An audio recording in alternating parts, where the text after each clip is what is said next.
Welcome back to Home Video, this is James.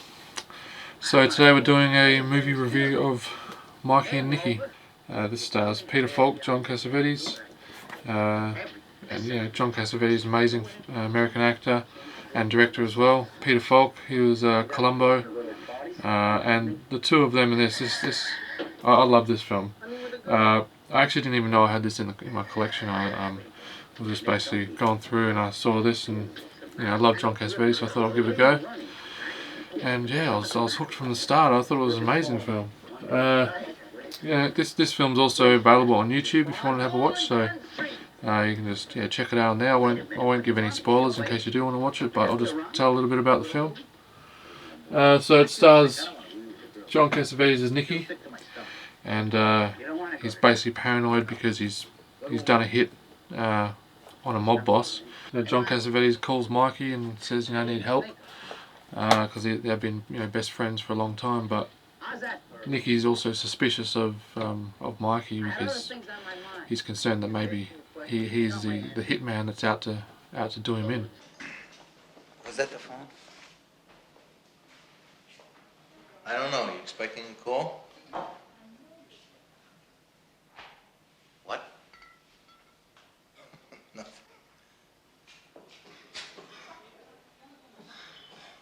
That would be funny, wouldn't it? Some guy. He was in a bar as an office.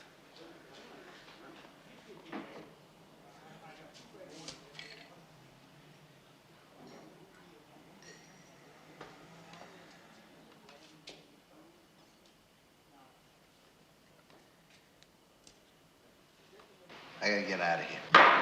And there's a quite an intense relationship between Mikey and Nicky. John Cassavetes and Peter Falk were actually best mates in real life. So there's a real natural chemistry and and just natural acting going on within the film. It's actually quite amazing for the 70s as well. I was really amazed at the quality of the acting. It was basically flawless. You wanna die? Come on. You're not gonna die. You see the picture of Ed Lipsky in the paper? You see it on Tuesday? In Tuesday's paper? Yeah, that was terrible. He was all shot up. His neck was broken. You see that? But, nobody thought he had anything to do with Lipsky, Nick. He was in the clear. There's a contract on.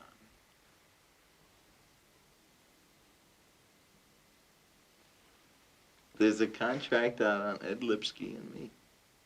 I know that for a fact. And this was directed by Elaine May. She's directed a few films, Ishtar, A New Leaf, but she's also a big screenwriter as well. Wrote a lot of scenes and a lot of screenplays for other big movies, Tootsie and things like that. So there's a real power play and a real struggle with their friendship, and it's the whole time you're not sure who you're supposed to be liking in the film, but as it plays out, you kind of feel for both the characters, and you can kind of see both their sides of the story. I wouldn't do anything to make you look bad. You're like my family. I love you. Hey. I think you'd make your family look bad on purpose. Because I don't think you love anyone but you. Glad to know what you think of me. Good. Because I'm glad I told you.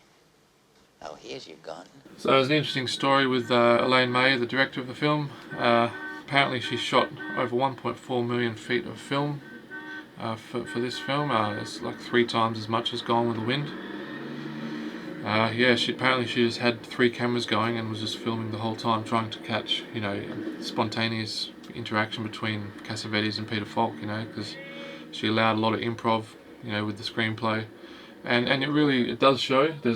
There are some really sporadic moments in the film that you can tell just weren't scripted.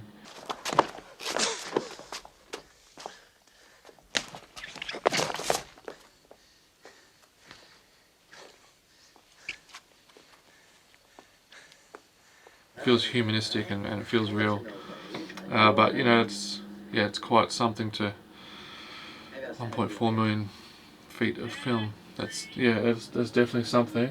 The producers were quite annoyed with this, and they tried to take over the project. And Elaine May basically took a few of the reels and hid them in her husband's garage. So the producers couldn't find them. It's that kind of a story. And then once again, producers made multiple cuts to the film. But at the end of the day, the end result was still amazing. Great film. Don't you wish your mother was alive? Of course I wish my mother was alive. I think that's the reason we're such good friends. Because we remember each other from when we were kids.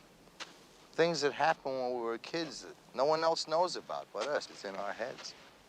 That's how we know they really happened. What are you talking about? I know what really happened when I was a kid. Yeah, but no one else does. I mean, everyone we knew when we were kids is dead. It's a slow burn gangster film. It's kind of reminiscent of The Godfather a little bit, on kind of like a lower scale, but that kind of real gangster vibe.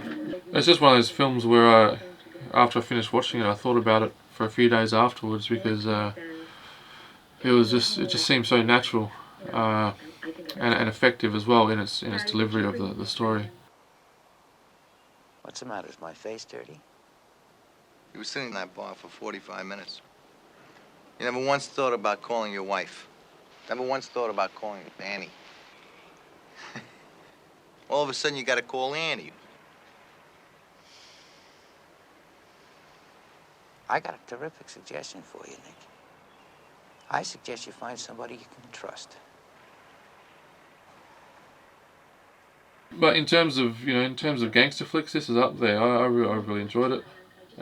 So check it out. Like I said, it's on YouTube. Mikey Nicky. Thoroughly recommend it. And guys, if you haven't subscribed to the channel, please subscribe. Hit the bell icon. Help us out here. Really helps. So yeah, until next time, this is James signing off from the Home Video Channel.